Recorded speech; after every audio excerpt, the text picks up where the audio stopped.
नमस्कार, मैं प्राध्यापक बापू साहब थोरात, हिंदी विभाग राव बहादुर नारायणराव बोराव के महाविद्यालय श्रीरामपुर। आज हम TYBA हिंदी सामान्य 3 इस विषय के अंतर्गत काव्य नाटक का स्वरूप और तत्व इस विषय पर विचार करेंगे। हिंदी सामान्य 3 इस विषय के अंतर्गत एक कंठ विष पाई इस काव्य नाटक का अध्ययन हमें करना है। अब किसी भी काव्य नाटक का प्रत्यक्ष अध्ययन करने से पूर्व उस काव्य नाटक के संदर्भ में या उस साहित्य विधा के संदर्भ में कुछ जान लेना आवश्यक हो जाता है। विशेषतः उस साहित्य विधा का स्वरूप, उसके तत्व, उसकी रचना शैली आदि के संदर्भ में कुछ सामान्य जानकारी प्राप्त करना किसी भी काव्य नाटक को समझने के लिए आवश्यक होता है। इसी रूप में आज हम काव्य नाटक, ये जो एक आधुनिक एवं नई साहित्य विधा है, उस साहित्य विधा के स्वरूप एवं तत्वों का परिचय प्राप्त करने वाले हैं।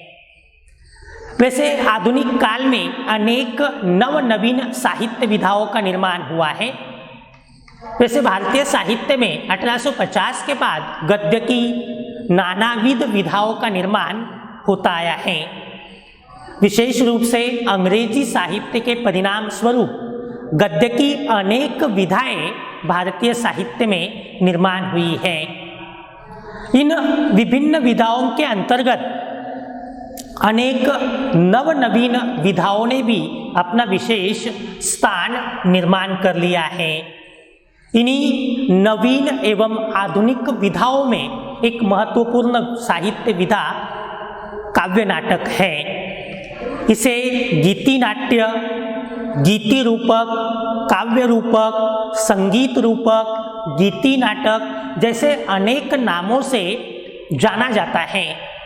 तो दूसरी ओर कुछ विद्वान काव्य नाटक और गीति नाट्य को अलग अलग भी मानते हैं। लेकिन जहाँ तक इन दोनों की प्रकृति है, इन दोनों की संरचना है, इनका विचार किया जाए तो काव्य नाटक और गीति नाट्य परस्पर समकक्ष विधाएं या एक समान विधाएं दिखाई देती हैं, क्योंकि दोनों में मूल रूप से अगर हम देखें तो दोनों में काव्य और नाटक का मिला जुला रूप हमें दिखाई देता है। इसका तात्पर्य यह है कि काव्य नाटक की संरचना में काव्य और नाटक दोनों के तत्वों का मिला जुला प्रयोग किया जाता है। अर्थात इसकी मूल संरचना नाटक के समान होती है, अर्थात नाटक के समान कथा, नाटक के समान पात्र, नाटक के समान संवाद, नाटक के समान अभिनयता, उद्देश्य, भाषा शैली आदि का प्रयोग एवं संकलन त्रय, ध्वनि योजना, प्रकाश योजना, संगीत योजना आदि सभी नाट्य तत्वों का समावेश काव्य नाटक या गीति नाट्य में दिखाई देता है। किंतु इसके संवाद काव्यात्मक होने के कारण संवादों में काव्यात्मक तत्वों का या काव्य के तत्वों का, जिसमें भावातिरेकता, कोमलता, वैयक्तिकता जैसे विभिन्न तत्वों का समावेश हमें देखने को मिलता है। यही कारण है कि काव्य नाटक को एक अत्यंत आधुनिक विधा माना जाता है। काव्य नाटक एक साहित्य विधा के रूप में जो निर्माण हुई है वह मूल रूप से अंग्रेजी के पोएटिक ड्रामा के प्रभाव स्वरूप निर्माण हुई है। यहाँ तक कि अनेक विद्वान काव्य नाटक इस शब्द का विकास भी पोएटिक ड्रामा इस अंग्रेजी शब्द के पर्याय के रूप में ही मानते हैं। वैसे मूल रूप से देखा जाए तो भारत में प्राचीन काल से अनेक नाटकों का लेखन होता आया है, जिनमें संस्कृत के अंतर्गत विभिन्न प्रकार के संगीत नाटक लिखे गए हैं। अब इन संगीत नाटकों को हम काव्य नाटक का प्रारंभिक रूप अवश्य कह सकते हैं, लेकिन एक बात यह भी है कि आज काव्य नाटक का जो स्वरूप है या आज काव्य नाटक के जो तत्व है उस आधार पर अगर हम विचार करें तो वे संस्कृत के संगीत नाटक से उतने प्रभावित दिखाई नहीं देते जितने अंग्रेजी के पोएटिक ड्रामा से हैं। इसका तात्पर्य यह है कि हिंदी में गीति नाट्य या काव्य नाटक का एक अलग विधा के रूप में जो प्रणयन हुआ है, जो विकास हुआ है, वह अंग्रेजी के पोएटिक ड्रामा के प्रभाव से ही अधिक मात्रा में दिखाई देता है। यही कारण है कि अंग्रेजी का प्रभाव काव्य नाटकों पर या गीति नाटकों पर अधिक मात्रा में देखा जाता है। दूसरी बात यह भी है कि काव्य नाटक और गीति नाट्य इन दोनों को एक ही साहित्य विधा माने या अलग अलग साहित्य विधा माने, इस बारे में विद्वानों में कुछ मतभेद दिखाई देते हैं। इन सभी मतभेदों के आधार पर अगर हम विचार करें तो कुछ विद्वान दोनों को एक समान विधाएं मानते हैं, क्योंकि दोनों की संरचना में काफ़ी मात्रा में हमें समानताएं दिखाई देती हैं। काव्य नाटक की सबसे महत्वपूर्ण विशेषता यह है कि यह गद्य और पद्य की मिश्रित रचना है, अर्थात गद्य और पद्य दोनों का मिलाजुला प्रयोग हमें काव्य नाटक में देखने को मिलता है। ऐसा मिलाजुला प्रयोग बहुत कम विधाओं में देखने को मिलता है। काव्य नाटक में रचनाकार या कवि नाटककार मनुष्य के अंतर जीवन का अत्यंत कलात्मक एवं काव्यात्मक प्रतिपादन करता है। इसमें नाटक की कथा वस्तु, पात्र, इन पात्रों का चरित्रांकन, संवाद, अभिनयता जैसे सभी नाट्य तत्व जो है वह व्यापक मात्रा में समाविष्ट हो जाते हैं। तो दूसरी ओर काव्य के भावातिरेकता, चित्रोपमता या नाटकीयता, आकर्षकता, कोमलता जैसे अनेक काव्य तत्वों का समावेश भी हमें काव्य नाटक में देखने को मिलता है।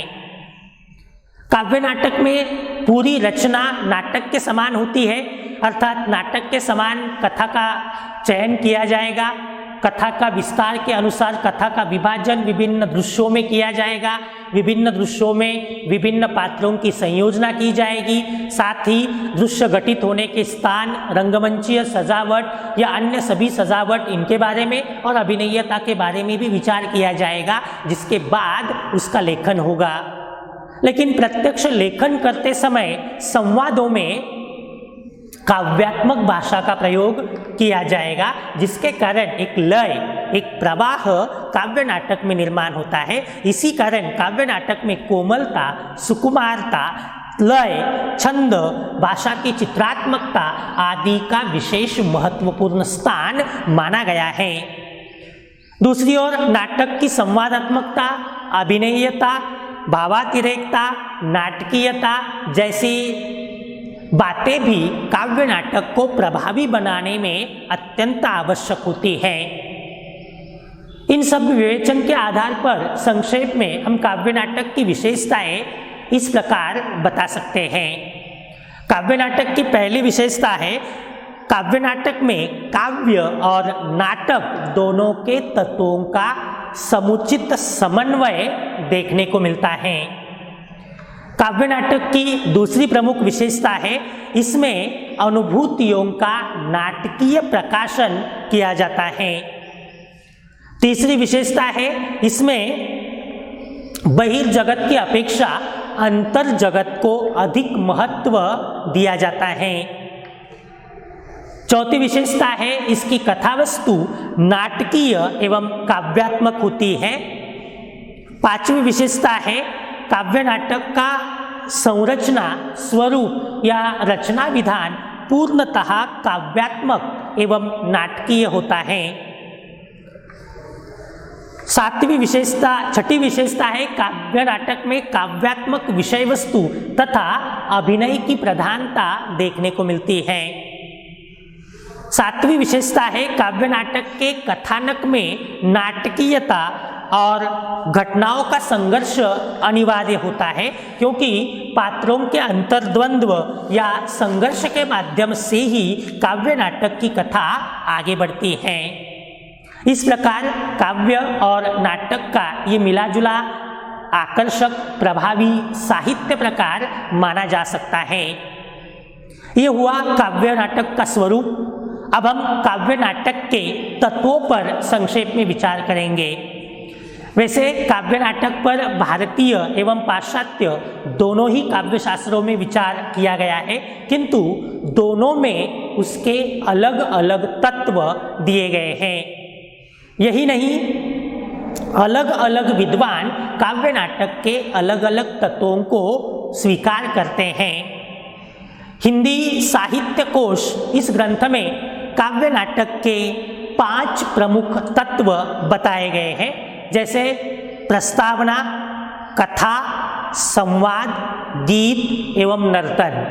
प्रस्तावना, कथा, संवाद, गीत एवं नर्तन। किंतु पाश्चात्य साहित्य शास्त्र में काव्य नाटक के लगभग 9 तत्व माने गए हैं, जो है अंतर्जीवन, बहिर्जीवन, विषय वस्तु योजना, वैयक्तिकता, पौराणिकता तथा ऐतिहासिक कथाएं, आधुनिक जीवन, भावमय पात्र योजना, कथोपकथन एवं भाषा शैली। तीसरी ओर भारतीय काव्यशास्त्र में कुछ विद्वानों ने काव्य नाटक के अलग तत्व माने हैं और उन्होंने काव्य नाटक के लगभग 8 प्रमुख तत्वों को बताया है। इनमें प्रमुख है वैयक्तिकता की प्रधानता, भावातिरेकता, चित्रोपमता, मानसिक संघर्ष, नाटकीयता, अभिनयता, भाषा और छंद विधान एवं काव्यत्व।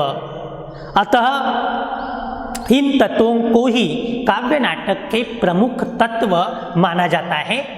लेकिन एक बात अवश्य है कि अलग अलग ग्रंथों में एवं अलग अलग साहित्य शास्त्रों में हमें काव्य नाटक के भिन्न भिन्न तत्व देखने को मिलते हैं। इनमें से प्रमुख तत्वों का परिचय या हम देखेंगे। काव्य नाटक का पहला प्रमुख तत्व है वैयक्तिकता की प्रधानता।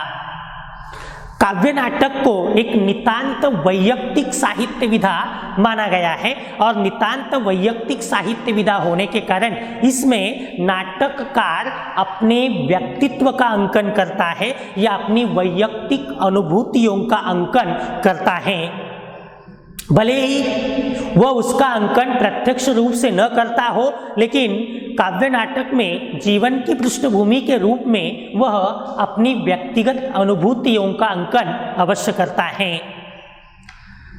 वास्तव में काव्य नाटक में वैयक्तिकता का नियंत्रण लेखक वातावरण से नहीं बल्कि अपनी आंतरिक प्रेरणाओं के माध्यम से करता है। इसमें कवि की इच्छा यह होती है कि अपने पात्रों को अपने समीप लाए या हमारे समीप लाए, लेकिन इससे कभी कभी जीवन की ठोस वास्तविकताओं को हानि पहुंच सकती है। अनेक बार पात्र उतने प्रभावी नहीं रह जाते हैं। इसके लिए जीवन के प्रति उदासीन बनाने का या जीवन के प्रति पात्रों का सही अंकन करने का काम काव्य नाटक में होना आवश्यक होता है और इसी कारण कवि या नाटककार अपनी वैयक्तिक अनुभूतियों को इसके अंतर्गत प्रमुखता देता है। एक बात अवश्य है कि इसमें कवि की वैयक्तिक अनुभूतियां प्रत्यक्ष और या अप्रत्यक्ष दोनों में रूपों में आ सकती हैं, लेकिन यह वैयक्तिकता उतनी ही काव्य नाटक में महत्वपूर्ण होती है। इसी कारण वैयक्तिकता को काव्य नाटक की एक महत्वपूर्ण विशेषता एवं तत्व माना गया है। लेकिन यह वैयक्तिकता का तात्पर्य केवल इतना नहीं है कि वह केवल कवि की व्यक्तिगत अनुभूतियां हैं, बल्कि वह कवि की व्यक्तिगत अनुभूतियां होने के बावजूद पाठकों को भी उतने ही प्रभावी रूप से मार्गदर्शन करती है या उतने ही प्रभावी रूप से पाठकों पर अपना अलग एवं विशिष्ट प्रभाव डालने का काम करती है। काव्य नाटक की दूसरी महत्वपूर्ण विशेषता या तत्व है भावातिरेकता। काव्य नाटक में वैयक्तिकता के साथ भावातिरेकता का होना भी अत्यंत आवश्यक माना जाता है, क्योंकि भावातिरेकता काव्य नाटक की प्राणभूत विशेषता मानी गई है। वैसे प्रत्येक साहित्य प्रकार में भावातिरेकता को बहुत अधिक महत्व दिया जाता है, क्योंकि साहित्य ही प्रबल अनुभूतियों का सहज उद्रेक माना जाता है। इस संबंध में प्रसिद्ध पाश्चात्य कवि और समीक्षक विलियम वर्ड्सवर्थ ने लिखा है कि poetry is the spontaneous overflow of powerful feelings. Poetry is the spontaneous overflow of powerful feelings. इसका तात्पर्य यह है कि कविता प्रबल अनुभूतियों का सहज उद्रेक है, और ये सहज उद्रेक काव्य नाटक में और अधिक महत्वपूर्ण बन जाता है, क्योंकि काव्य नाटक में तीव्र, तरल, उत्कट एवं भावात्मक क्षणों का चित्रण करना नाटककार का प्रमुख उद्देश्य होता है। इसी हेतु वह भावनाओं के विभिन्न रूपों का वास्तविक चित्रण काव्य नाटक के अंतर्गत करता है। अब ये चित्रण जितना अधिक प्रबल होगा, भावातिरेक के साथ होगा, उसका उतना ही अधिक प्रभाव और उसका उतना ही अपेक्षित प्रभाव पाठक, दर्शक या श्रोताओं पर पड़ सकता है। इसके लिए भावों की तीव्रता या भावों का अतिरेक काव्य नाटक में अपनी अलग पहचान बनाता है या अपनी अलग स्थान बना लेता है। यही कारण है कि काव्य नाटक में तीव्र, तरल या उत्कट अनुभूतियों का होना बहुत आवश्यक बताया जाता है। काव्य नाटक की तीसरी विशेषता ये तत्व है चित्रोपमता। चित्रोपमता से तात्पर्य है चित्रात्मकता, अर्थात नाटककार या कवि काव्य नाटक के माध्यम से जो साकार करता है उसका एक चित्र या उसके एक चित्रात्मक अभिव्यक्ति पाठकों की आंखों के सामने होना आवश्यक होता है।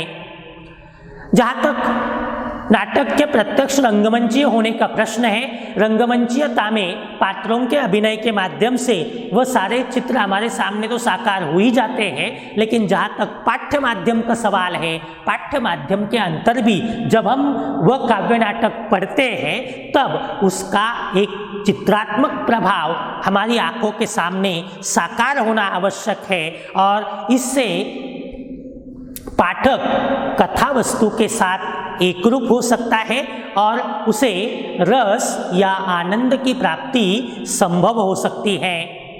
अगर काव्य नाटक में चित्रोपमता नहीं होगी तो ऐसा काव्य नाटक दर्शकों पर अपना प्रभाव नहीं डाल पाता है, और जब कोई काव्य नाटक दर्शकों पर अपना अपेक्षित प्रभाव नहीं डाल पाता है तब वह उन्हें रस या आनंद की प्राप्ति नहीं करवा पाता है। इस परिस्थिति में चित्रोपमता को निसंदेह काव्य नाटक का एक प्रमुख तत्व मानना समुचित माना जाता है। काव्य नाटक का चौथा प्रमुख तत्व है नाटकीयता। काव्य नाटक की सफलता रंगमंच पर प्रस्तुति में ही मानी जाती है, और केवल काव्य नाटक की ही नहीं, प्रत्येक नाटककार ये चाहता है कि उसका नाटक रंगमंच पर अभिनयता के माध्यम से साकार हो, और जब नाटक रंगमंच पर लाने की कोशिश की जाती है उस समय उसमें नाटकीयता का होना अत्यंत आवश्यक होता है। कथन, वार्तालाप, कथावस्तु आदि सभी में एक नाटकीयता होना प्रभाव निर्माण करने की दृष्टि से बहुत आवश्यक होती है। अब इसके लिए नाटककार विभिन्न प्रकार की युक्तियों का प्रयोग कर सकता है, जैसे किसी दृश्य का प्रारंभ नाटकीय ढंग से करना, किसी दृश्य के अंत में नाटकीय ढंग का अवलंब करना, किसी दृश्य के मध्य में इस प्रकार का प्रयोग करना। कभी कभी पात्रों के अंतर्द्वंद्व एवं उनके संघर्ष के माध्यम से भी ये नाटकीयता निर्माण की जा सकती है। काव्य नाटक में नाटकीयता जितनी अधिक होगी पाठकों पर उसका उतना ही अधिक प्रभाव पड़ने की संभावना रहती है। साथ ही नाटक से एक रसात्मकता की प्राप्ति में भी नाटकीयता का योगदान अत्यंत महत्वपूर्ण माना जाता है। पाठक या दर्शक अथवा श्रोता किसी भी नाटक से तभी प्रभावित हो सकता है जब उसमें नाटकीयता है, जब उसमें उन पर प्रभाव डालने की क्षमता है, और ये प्रभाव डालने की क्षमता निर्माण करती है नाटकीयता। इसी कारण नाटकीयता को भी काव्य नाटक का एक अत्यंत महत्वपूर्ण तत्व माना गया है। काव्य नाटक का पांचवा तत्व है अभिनयता। अब कोई भी नाटक जब रंगमंच पर लाने की बात होती है तब उसमें अभिनयता का होना परमावश्यक होता है। बिना अभिनय के किसी भी नाटक की प्रस्तुति रंगमंच पर नहीं की जा सकती है। यही कारण है कि काव्य नाटक लिखते समय नाटककार को अभिनयता का ध्यान रखना बहुत आवश्यक होता है। इसके लिए केवल पात्रों के अभिनय की बात नहीं है, साथ साथ नाटक की संरचना की दृष्टि से भी कुछ बातों का ध्यान रखना नाटककार के लिए बेहद जरूरी होता है।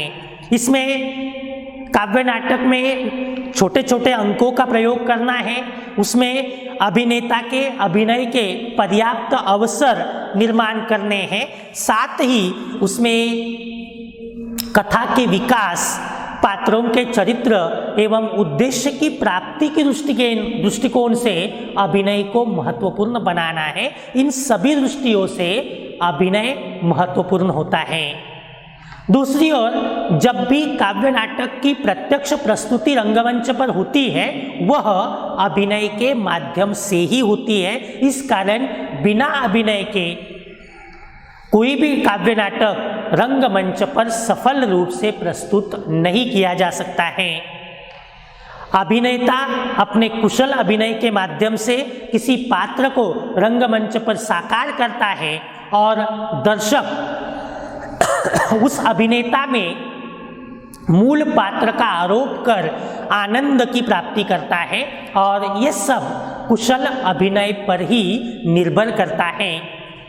यदि अभिनेताओं में कुशल अभिनय के पर्याप्त अवसर नहीं मिलेंगे तो निसंदेह काव्य नाटक का प्रभाव घट सकता है। अभिनय के 4 भेद माने जाते हैं: कायिक अभिनय, वाचिक अभिनय, सात्विक अभिनय तथा आहार्य अभिनय। किसी भी काव्य नाटक में इन चारों ही प्रकार के अभिनय का अत्यंत महत्वपूर्ण स्थान माना गया है। काव्य नाटक की छठी विशेषता या तत्व है अंतर्द्वंद्व की प्रधानता। काव्य नाटक में कथा का विकास पात्रों के अंतर्द्वंद्वों के माध्यम से किया जाता है। इस अंतर्द्वंद्व को ही पात्रों का मानसिक संघर्ष कह सकते हैं। पात्र आपस में संघर्ष करते हुए, पात्र आपस में लड़ते हुए अपने मानसिक संघर्षों के माध्यम से, अपने विशिष्ट द्वंद्व के माध्यम से कथा का विकास करवाते हैं। साथ ही पात्रों के चरित्र के विभिन्न गुण दोष भी हमें उनके अंतर्द्वंद्वों के माध्यम से या उनके मानसिक संघर्षों के माध्यम से पता चलते हैं। तो तीसरी ओर काव्य नाटक में एक विशिष्ट प्रभाव, लय या एक विशिष्ट मार्मिकता निर्माण करने में भी अंतर्द्वंद्व एवं मानसिक संघर्षों का अत्यंत महत्वपूर्ण स्थान होता है। काव्य नाटक में ये मानसिक संघर्ष जितने अधिक प्रभावी होंगे, जितने अधिक उनका व्यापक प्रयोग किया जाएगा, उतना ही लेखक का उद्देश्य पाठकों तक पहुंच पाता है तथा पाठक उसके उद्देश्यों से अभिभूत हो सकते हैं। यही कारण है कि अंतर्द्वंद्व काव्य नाटक के लिए अत्यंत महत्वपूर्ण माना गया है। काव्य नाटक का 7वां प्रमुख तत्व है भाषा शैली। वैसे किसी भी काव्य में, किसी भी साहित्य में भाषा शैली का अत्यंत महत्वपूर्ण स्थान होता है। काव्य नाटक में तो भाषा शैली का महत्व और अधिक माना जाता है, क्योंकि काव्य नाटक की रचना भले ही नाटक जैसी हो, लेकिन इसकी संवाद, इसकी भाषा काव्यात्मक होती है और काव्यात्मक भाषा होने के कारण इसमें भावानुकूलता एवं संप्रेषणीयता का होना बहुत आवश्यक होता है। भाषा में लय, प्रवाह, ताजगी, जीवंतता, सजीवता आदि गुण होने चाहिए।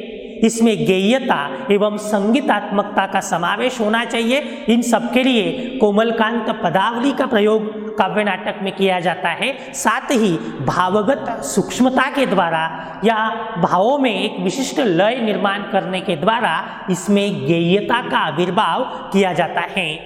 गेयता से ही काव्य नाटक में एक प्रभाव की निर्मिति होती है। दूसरी ओर अलंकार एवं छंदों का भी अत्यंत समुचित और मार्मिक प्रयोग काव्य नाटक को और अधिक प्रभावी बना देता है। भावानुकूल छंद योजना, तुकबंदी आदि से काव्य नाटक अत्यंत प्रभावी बन जाता है।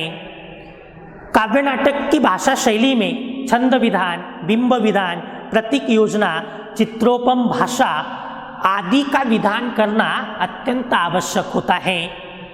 काव्य नाटक में अधिकांशतः मुक्त छंद का प्रयोग किया जाता है, किंतु इस माध्यम से कवि चित्रों, कृतियों या प्रतीकों के माध्यम से, रूपकों के माध्यम से एक विशिष्ट प्रभाव की निर्मिति करता है और सूक्ष्म से सूक्ष्म भावों की अभिव्यक्ति कर पाने में सक्षम बन जाता है। यही कारण है कि काव्य नाटक में भाषा और शैली को विशेष महत्वपूर्ण स्थान दिया गया है। काव्य नाटक का आखिरी तत्व है काव्यत्व। काव्यत्व से तात्पर्य है काव्यात्मकता। अब किसी भी गद्य विधा में काव्यत्व नहीं होता, लेकिन काव्य नाटक केवल गद्य विधा नहीं है बल्कि गद्य और पद्य का मिला जुला रूप है। ऐसी परिस्थिति में उसमें काव्यत्व अत्यंत महत्वपूर्ण होता है। इस कारण काव्यत्व को काव्य नाटक की प्राणभूत विशेषता या प्राणभूत तत्व माना गया है। काव्य नाटक में इतिवृत्तात्मकता या गद्यात्मकता न आए, काव्य नाटक में रसात्मकता का विकास हो, इन सब के लिए काव्यत्व का समावेश करना आवश्यक हो जाता है। इसके लिए लेखक कोमलकांतता, सुकुमारता का प्रयोग काव्य नाटक में करता है और उनके समावेश के माध्यम से काव्य नाटक को आकर्षक, प्रभावी एवं मार्मिक बनाने की कोशिश करता है। साथ ही काव्य नाटक में ताल, लय, गेयता आदि का समावेश करने के लिए भी, उसमें गेयता निर्माण करने के लिए भी काव्यत्व की प्रतिष्ठा होना बहुत आवश्यक होती है।